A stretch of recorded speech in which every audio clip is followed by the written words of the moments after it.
नमस्ते। चिकित्सा और स्वास्थ्य कार्यक्रम के अवरी एगो कड़ी में आप लोग के स्वागत करत हैं जा।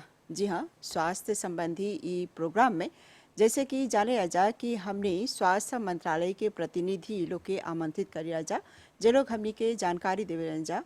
तो आज हमने जो विषय पर बात करब जा वो है ओरल हेल्थ, यानी दांत संबंधी जोन बीमारी है। तो कैसे चाहेला ख्याल रखे के, कौन कौन सावधानी चाहेला बरते के, इस सब के बारे में हमने विस्तार से आप लोग के जानकारी दे के कोशिश करब जा। और आज हमने के स्टूडियो में हवन डेंटल सर्जन डॉक्टर दलजीत रामबुदोई जी, आपके बहुत बहुत स्वागत करते हैं जा। धन्यवाद रोमा जी। सबसे पहला हम आपसे ई जाने खुजती कि जब हमने के ई दांत के बारे में इतना ध्यान हमने के चाहेला दे के, तो कौन कौन तरह की बीमारी हो सकी। पहले तो उमा जी हम जानना चाहेला कि हमारे जो मुंह में कौन कौन से दांत होते हैं। तो बच्चे के मुंह में मिल्क टीथ होते हैं। कब मिल्क टीथ होता है? नॉर्मली ये शुरू होता है 6 मंथ में। जब शिशु 6 मंथ का होता है तो फर्स्ट टीथ आता है, मिल्क टीथ, जो इदांजिले जो बोलते, हाँ, जो बोलते हैं। और ये मिल्क टीथ रहते हैं 10 या 11-12 साल तक, 10-11 तक।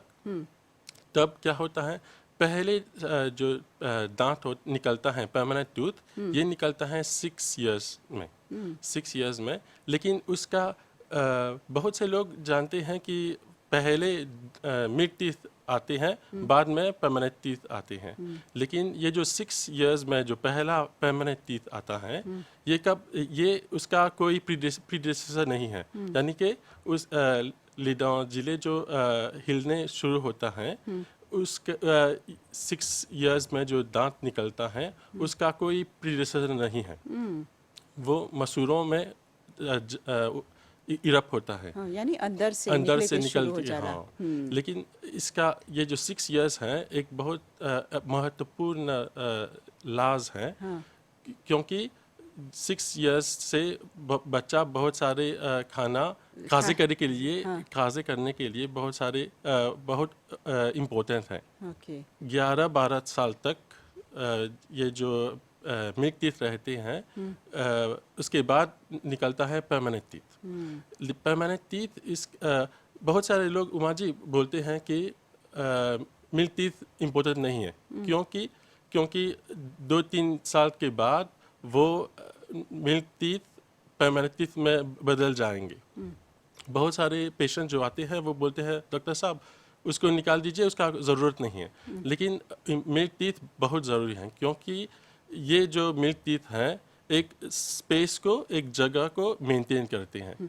हजा पर हम आपसे ई पूछती कि जैसे आप बोला ढेर कोई जब आवे रंगसा ई रिदा जिले जो है चाहे ना निकाल दी की, हाँ, लेकिन एकर महत्व है, वो अपने आप से गिरेला, निकाले की जरूरत नहीं है। हाँ। लेकिन उमा जी अगर हम देखेंगे इवोल्यूशन द्वारा, पहले तो हम बहुत सारे खाना खाते थे जो बहुत सारे हॉट होते थे। अभी बच्चे जो खाते हैं वो सभी सॉफ्ट होते हैं। खाना मतलब कि जैसे कि बर्गर, सैंडविच, ये जो जब खाते हैं बहुत सारे फोर्स नहीं इस्तेमाल करते हैं। हाँ। तो क्या होता है, हमारे जो जबड़े जांसीव, हाँ, उसका क्या होता है, जबड़े छोटा हो जाता है। जब जबड़े छोटा हो जाता है, हमारे जो दांत हैं वो टेढ़े मेढ़े होते हैं, यानी उल्टा पुल्टा। हाँ, उल्टा पुल्टा। हाँ, हाँ, ठीक। हाँ, लेकिन जैसे आप बोलत हवा, अभी के समय में ज़्यादातर जोन बातें लड़का लोग के तनी सॉफ्ट खाना मिलेला। हाँ। हाँ, जैसे आगे हमनी के समय में हमनी के जाने जैसे कोई जैसे हॉट जोन बातें जैसे कोको खाता, हाँ, या फिर गन्ना खाता। हाँ, ये सब आज के लड़का नहीं जानेला। हाँ, लेकिन एकर महत्व है दांत के सुरक्षित करने के लिए। हाँ। और एक और इम्पोर्टेंट चीज़ बोलना चाहूँगा उमा जी, आपने देखा कि 7 या 8 साल का बच्चा जब होता, उसका जो फ्रंट टीथ नहीं होता है। हाँ, ओकर खाली 2 दांत निकलेला। हाँ, शिशु के जब जैसा हमने बोली सर, 6 मंथ में जब शिशु होता है तब निकलता है मिल्क टीथ। ओके। लेकिन जब वो आ जाता है 7 इयर्स या 8 इयर्स तक, ये जो फ्रंट टूथ होता है वो निकल जाता है, परमानेंट टूथ निकलता है। परमानेंट टूथ जब जब नहीं होता है तो बच्चा को थोड़ा सा प्रोनाउंसिएशन में परेशानी होती है। उसका जब वो बोलना चाहेगा समोसे तो बोलेगा तमोते। लेकिन ये जो मैं बोलना चाहता हूँ कि ये जो हमारे दांत सिर्फ खाने के लिए ही नहीं है, हमारे प्रोनाउंसिएशन के लिए भी इम्पोर्टेंट है। यानी एगो हैजा परी हम आपसे जाने खोजती, जैसे हैजा परी बोला एगो लड़का जब 6 महीना के हुएला, हाँ, तो ओकर ई शुरू के जो दूगो दांत निकलेला, हाँ। हाँ, वो जरूरी है।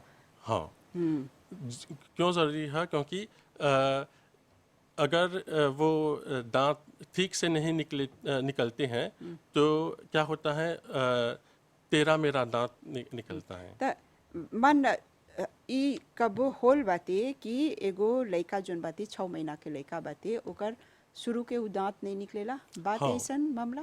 हाँ, बात है। क्योंकि ऐसा नहीं है उमा जी, चाहे ला के 6 इयर्स से सब दांत निकलता है तो परमानेंट आता है। लेकिन ये एक समय, एवरी इंडिविजुअल इज डिफरेंट, यानी कि सब लोग डिफरेंट होते हैं। कोई बच्चा तो 6 साल से पहले आ जाता है परमानेंट टीथ, और कुछ लोग 6 इयर्स से के बाद उसका जो मिल्क टीथ है वो झड़ जाते हैं और परमानेंट टीथ होता है। और ये हम आपसे ई पूछती कि जब सब कोई जाने रंग सा कि बयंग से एगो आदमी के एगो आजिल के 32 गो दांत हाँ, होवेला और लड़का के लगभग मेरे ख्याल से 20 होता है। तो ऐसा भी बात है कि 32 से ज़्यादा दांत होवेला? हाँ, उसका हम एक टर्म कहते हैं, उसको हम सुपरन्यूमरी टीथ कहते हैं। वो बहुत सारे एक स्पेस होता है बिटवीन सेंट्रल इंसाइजर, इसको एक और सा नाम देते हैं मीजोडेंस। लेकिन क्या कौन से परेशानी देता है ये जो सुपरन्यूमरी टीथ? हमारे जो ओडर हैं टीथ, उमा जी, हमारे जो नॉर्मल ओडर हैं, इंसाइजर्स होता है फ्रंट टीथ में, इंसाइजर्स के बाद कैनाइन आता है, कैनाइन और कैनाइन के बाद प्रीमोलर और मोलर। ये जो सुपरन्यूमरी टीथ हैं ये कोई भी ओडर को ख़राब करता है। तो क्या होता है, टीथ तेरे मेरे हो जाते हैं। हजा पर जैसे आप ये अन्य हवा एगो दांत के प्रदर्शन करे के हमनी के मुंह में जो दांत बाते, जैसे आप उल्लेख करला कि हमनी के जो दांत बाते 32 गो दांत, एकर में जैसे मुख्य जोन बाती सकबा हमनी के समझावे? हाँ उमा जी, अगर मान लीजिए एक ऊपर का दांत होता है ये, उसका जैसा हमने कहा कि सेंट्रल इंसाइजर, ये एक सेंट्रल इंसाइजर है, और लैटरल और कैनाइन, ठीक, और ये जो है प्रीमोलर और मोलर। ये इसका जो अंतर है, ये अडल्ट टूथ हैं माँ जी। और अगर हम देखते हैं बेबी टीथ को, प्रीमोलर नहीं होता है, उसको प्रीमोलर नहीं है, और लास्ट में विजडम टूथ नहीं है। विजडम टूथ ये निकलता है कब Uma ji? 16 ans, 17 ans, 18 ans से 24 ans, 27 ans। कभी होवेला उमा जी, कोई पाशों आवेला 50 ans, 60 ans, जब उसने एक दांत को निकलवाला, तो बाद में उसका विजडम टूथ आया। तो इसका कोई स्पेसिफिक एज नहीं है निकलने के लिए। ये कभी भी उठ सकता है, निकल सकता है, लेकिन कभी भी कोई पेशेंट उसका कोई विजडम टूथ ही नहीं है। यानी जेकरा हमने एक लेदा लासाजिस बोलिया सर। हाँ, क्यों लासाजिस हम कहते हैं लासाजिस, लेदा साजिस? क्योंकि इस साल में बच्चे मैच्योर होते हैं तो मोर साज होते हैं, इसीलिए हम उसको लेदा साजिस कहते हैं। तो क्या है इतना दर्द देवेला जब ई दांत निकलेला? नॉर्मली उमा जी, नॉर्मली दांत जब इरप्ट होता है उसका कोई दर्द नहीं है। लेकिन कब दर्द होता है जब जबड़े में स्पेस नहीं है। जैसा हमने कहा पहले, हमारे जो बच्चे हैं वो खाना सिर्फ सॉफ्ट डाइट लेते हैं। जब सॉफ्ट डाइट लेते हैं तो क्या होता है, हमारा जो लामाशुआ, जैसा हमने कहा लामाशुआ, वो छोटा हो जाता है। जब छोटा हो जाता है तो उसका कोई स्पेस नहीं है। और लिना साजिश जो इरप्ट होता है वो लॉस्ट टूथ होता है। जब उसका कोई जगह नहीं है तो वो जगह पैदा करने के लिए थोड़ा सा फोर्स करेगा ये जो लास्ट टूथ, तब दर्द होता है। अगर कोई का जो लामाशुआ ठीक है, बहुत उसका साइज नॉर्मल है, तो उसका जो विजडम टूथ जब इरप्ट हो जाएगा उसका कोई दर्द नहीं होगा। और हैजा परी हम आपसे जैसे शुरू में पूछ ली कि दांत के तरह तरह के जैसे परेशानी होवेला। हाँ, अक्सर हमने देखिए जा कोई शिकायत करेला कि दांत में दर्द बाते, कोई के जैसे बेजा की कोगाई हो गल बाते। ई सब काहे आवेला, कौन कारण है ई सब? लेकिन जैसा आपने कहा carie dentaire, जैसा हम जाने लांसा, carie dentaire या दांत का सड़न जैसे बोलते हैं। क्यों होता है? क्योंकि हमारे दांतों के बीच जब खाना फंस जाता है तो वो सड़न पैदा करता है। सड़े शुरू कर देगा। हाँ, अगर हमारा जो ओरल हाइजीन ठीक नहीं है तो क्या होता है, जब उमा जी जब आप ब्रश करते हैं तो 80% जो खाना है वो निकल जाता है, लेकिन हमारे जो दांतों के बीच 20% जो फूड रह जाता है, क्या होता है, समय से बाद में चल के बाद में हाँ, शरीरा नहीं लेकिन कोहाई पैदा करेला। ये जो कोहाई है, और कोहाई जब होवेला तो हमारे जो ज़ांसी को अफेक्ट करता है। हमारे जो ज़ांसी जब कोहाई होता है तो सोलन इन्फ्लामेशन को पैदा करता है। इन्फ्लामेशन से खून निकलना शुरू होगा। तो एक से कौन से हो सके? अगर जैसा ये नहीं है कि हाँ, अगर ब्रश नहीं करेंगे तो बाद में वो कौन से पैदा करेगा, नहीं, लेकिन उसका जो संभावना है वो बहुत सारे, उसका जो probability of getting cancer it increases. अगर हमारे जो ओरल हाइजीन हम नहीं रखते हैं ठीक में, तो क्या होता है, हमारा जो शरीर है उसका जो इम्यून सिस्टम एक बात कहना चाहूँगा उमा जी, हमारा जो मुंह का स्वास्थ्य हमारे जनरल हेल्थ का स्वास्थ्य भी कनेक्टेड है। अगर हमारा जो मुंह का स्वास्थ्य ठीक नहीं है तो हमारे जो जनरल हेल्थ का भी असर करता है। तो हम बहुत सारे जब पेशेंट आते हैं डेंटिस्ट के यहाँ, हम क्या करते हैं, उसका हम जो चेकअप करते हैं, चेकअप करने से हमको मालूम होगा कि ये जो पेशेंट हैं उसका जनरल हेल्थ कैसा है। अगर मुंह में बहुत सारे जो कोहाई होता है और बहुत सारे जो सड़न होता है तो उसका जो जनरल हेल्थ उसका भी अफेक्ट करता है।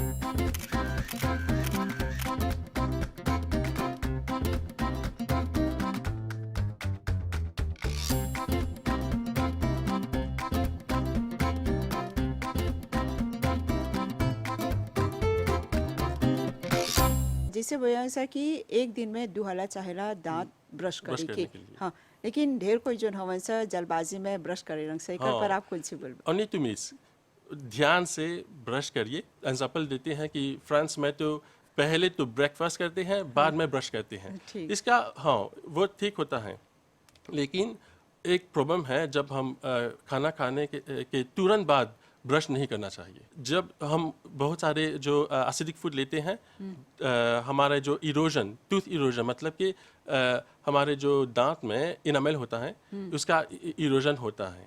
इसीलिए बोलते हैं इमीडिएटली आफ्टर ब्रेकफास्ट हम ब्रश नहीं करिए।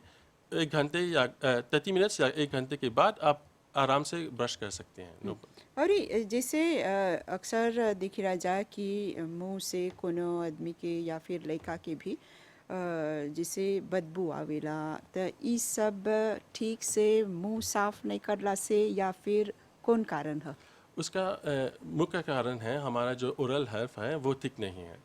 तो जैसा हमने कहा पहले, हमारे जो बीच में जो दांत के बीच में खाना पच जाता है उसका जो सड़न पैदा करता है, हाँ, कोहाई भी पैदा करता है। और जो कोहाई होता है वो बैक्टीरिया से भरे होते हैं और बैक्टीरिया फाउल स्मेल को पैदा करते हैं। तो जब हम ओरल हाइजीन को नहीं ध्यान से नहीं रखते हैं तो बात स्मेल आता है। और दूसरा कारण है हमारे जो टंग का हेल्थ, हमारी जो टंग, हम बोलते हैं कि ब्रश करने के बाद आप सभी को अपने टंग का क्लीन करना चाहिए, यानी जीभ का हाँ। क्लीन करना चाहिए। हम ब्रश के साथ ही उसका हम ब्रश कर सकते हैं टंग को, या टंग स्क्रैपर को इस्तेमाल कर सकते हैं, तो कातलालांग जो बोलते हैं। ठीक। कातलालांग को दो तरीका है, एक है मेटल और एक, आप दोनों का इस्तेमाल कर सकते हैं। लेकिन अगर मेटल का इस्तेमाल करेंगे तो बहुत सावधानी से। जैसे आप बोलत हवा कि ब्रश जोन बातें वो ज़रूरी है, दिखते हैं कि आप ये सब छोटा छोटा एक्सेसरी ने हवा अपन हाँ। संगे। हाँ, लेकिन जोन बातें जैसे एगो ब्रश जोन बातें अभी तक तरह तरह के ब्रश बातें बोले लंग सा जोन अंदर से यानी वो तनी पॉइंट रहेला हाँ। औसन बहुत चाहेला इस्तेमाल करे के हाँ। काहे? क्या है, तो जब हम ब्रश चूज करेंगे, जब हम किसी सुपरमार्केट या जो फार्मेसी में जब जाएंगे, तो we have to take only two measures. ये जो ब्रश होता है वो स्मॉल होना चाहिए। स्मॉल मतलब कि ये जो हेड है वो स्मॉल होना चाहिए। स्मॉल कैसे? छोटा। हाँ, छोटा। हाँ। कैसे जाने कि ये स्मॉल है? तो उसका जो ब्रिस्टल है, उसका जो नंबर ऑफ ब्रिस्टल है, हम उसको काउंट करना चाहिए।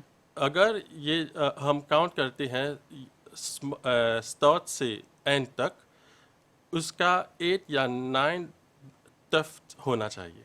यानी ये जो छोटा छोटा छोटा छोटा जो जो नवती है बाती, हाँ 9 और 10 तक, हाँ, वो ठीक हो जाता, ठीक ठीक था।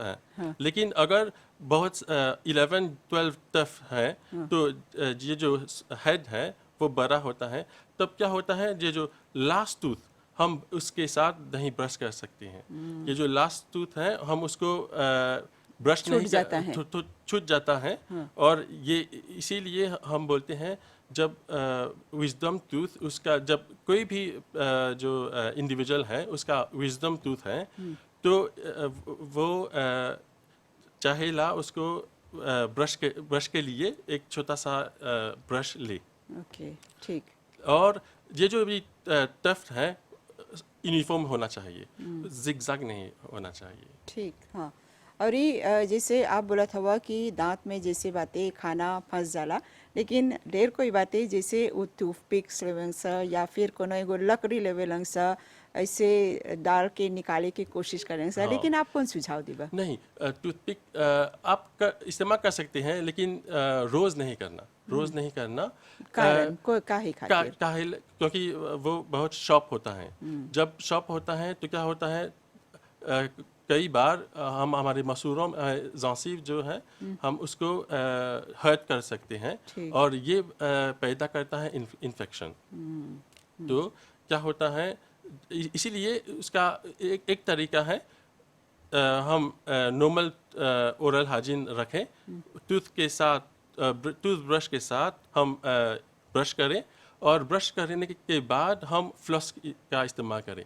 फ्लॉस मतलब कि उमा जी, ये अगर हम आपको देखें, ये क्या है, एक थ्रेड है, एक धागा है, लेकिन इसमें एक इसका वैक्स होता है, क्योंकि ये हम इस्तेमाल करते हैं दांतों के बीच।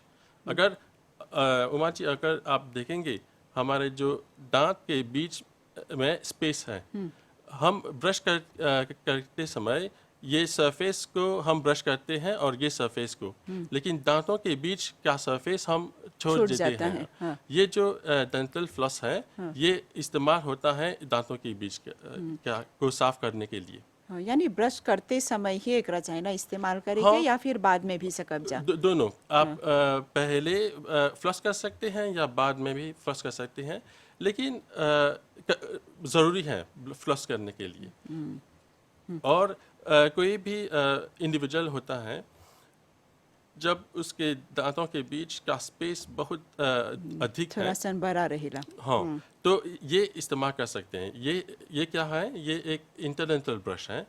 हम इस्तेमाल करते हैं उमा जी, अगर मान लीजिए अगर ये स्पेस है, खाना फंस गया है उसके बीच, तो यहाँ पर हम ऐसा कर सकते हैं दांतों के बीच, और खाना अपने आप निकल जाएगा। बोला जला कि हमनी के दांत जोन ह उ चाहेला रोज धोई के, वो हव कपड़ा के तरह ह। अगर नहीं धोअब जा, नहीं साफ करब जा, त हमनी के आगे चल के तरह तरह के परेशानी होई के संभावना बाते, बीमारी भी हो सकी। ई खातिर ज़रूरी बाते धोई के। लेकिन जैसे मॉरिशस में हमने देखी रह जा, ढेर कोई के जावेद बाते, ढेर कोई अपन दांत निकाल लेवे लन सा। ई सब पर आपके कोनो कुछ बा बोले के? अगर देखेंगे उमा जी, जब पेशेंट आते हैं अस्पताल में, तो अबव 40, जो भी पेशेंट है अबव 40, और उसका जो अगर पीड़ित है मधुमेह और हाइपरटेंशन से, हम दांत निकालने से पहले उसका चेकअप करते हैं, और उसका जो ब्लड लेवल है उसका हम देखते हैं, और टेंशन, उसका जो टेंशन है उसको भी लेते हैं, क्योंकि उसके अगर वो बैलेंस होता है डायबिटीज़ और टेंशन, तभी हम दांत निकालते हैं। अगर जाबित नहीं कंट्रोल में आता है, तब हम दांत को नहीं निकल पाते हैं। हाँ, काफ़ी कुछ बात करे के, लेकिन समय के कमी के कारण हमने जानत है जा कि नहीं सकब सब कुछ जानकारी दे ई एगो कार्यक्रम के ज़रिए। लेकिन हम आपसे ई पूछती और ई सुझाव दे के बोलती अंत में अपन संदेश के रूप में भी, कि मॉरिशस में जोन डेंटल सेवा बातें जोन उपलब्ध बातें, और खास तौर पर हमनी के जोन दांत संबंधी स्वास्थ्य बातें ओकरा सुरक्षित रखे खातिर कौन सी चाहेला करे के? हमारे छोटे से द्वीप में लगभग 50 क्लिनिकों हैं जो प्रदान करते हैं डेंटल सर्विसेज। डेंटल सर्विसेज मतलब कि डेंटल चेकअप, क्लीनिंग मतलब कि नेटोयाज, गासली जो एक्सट्रैक्शन कहते हैं, और दो सुविधाएं हैं, जैसा कि ऑर्थोडोंटिक्स और एंडोडोंटिक्स। ऑर्थोडोंटिक्स का मतलब होता है तेरे मेरे दांत को ट्रीट करने के लिए ऑर्थोडोंटिक्स हम कहते हैं। और एंडोडोंटिक्स एक ब्रांच है जो उसका मतलब रूट कैनाल ट्रीटमेंट। कई बार पेशेंट को जब डेंटल कैविटी है, डेंटल कैविटी अगर हम इलाज नहीं करवाते तो वो नस तक चला जाता है डेंटल कैविटी, तो इसका इलाज होता है। बहुत से लोग समझते हैं कि अगर कैविटी है उसको निकलवाना ही एक उपाय है, लेकिन नहीं, निकलवाना एक आखिरी उपाय होना चाहिए वहाँ जी। और हमारे जो सर्विसेज में मेन हॉस्पिटल में ऑर्थोडोंटिक्स और एंडोडोंटिक्स सर्विसेज होता है, और ओरल सर्जरी मतलब कि लिदा साजिश का जो इलाज, और कई बार जब लामाशो फ्रैक्चर हो जाता है तो ओरल सर्जन ही इसका इलाज करता है। तो संदेश कौन सी देबा? हाँ, संदेश अगर हम बोलना चाहूँगा कि जब कोई भी परेशानी है, अगर आप देखते हैं कि आपके मुंह में एक काला चीज़ आ गया जो पहले नहीं था, तो अपने पास के डॉक्टर को दिखाइए, क्योंकि अगर हम बहुत से जल्दी नहीं करते हैं, क्या कहते हैं, हम कहते हैं बाद में देखेंगे क्योंकि दर्द नहीं है। लेकिन हम अगर उसका इलाज नहीं करवाते तो और इन्फेक्शन पैदा हो सकता है और हमें निकलवाना चाहिए दांत को। तो हमारा दांत बहुत इम्पोर्टेंट है, उसको हम नज़रअंदाज नहीं करना चाहिए। हाँ, बिल्कुल। तो आपके बहुत बहुत धन्यवाद देवअफ़ज़ा ये सब जानकारी खातिर। जहाँ जैसे हमने एक ओरल हेल्थ के बारे में आप लोग के जानकारी दे रही जा, और जैसे कि डॉक्टर जी बोलन कि हमनी के दांत जो है हमनी के शरीर के एगो बहुते महत्वपूर्ण अंग है। दांत नहीं रही तो खाई नहीं सकब जा, यही खातिर बहुते ज़रूरी है हमनी के दांत के साफ रखे के, और रोज़ 2 बार चाहेला ब्रश करे के सब कोई के, तबे हमने एगो स्वस्थ जीवन सकब जा जिए। अगर दांत साफ नहीं रही तो हमनी के स्वास्थ्य पर एकर बहुते बुरा असर पड़े सकी। तो हमने यही उम्मीद करते हैं जा कि आप लोग तक ई संदेश पहुँच गल बा। तो चिकित्सा और स्वास्थ्य कार्यक्रम के ई कड़ी के हमने घजे पर ही विराम देव जा, और एगो प्रोग्राम के संगे आप लोग से भेंट करब जा। अभी खातिर हमनी के और हमनी के पूरा टीम के आज्ञा देव जा। नमस्ते।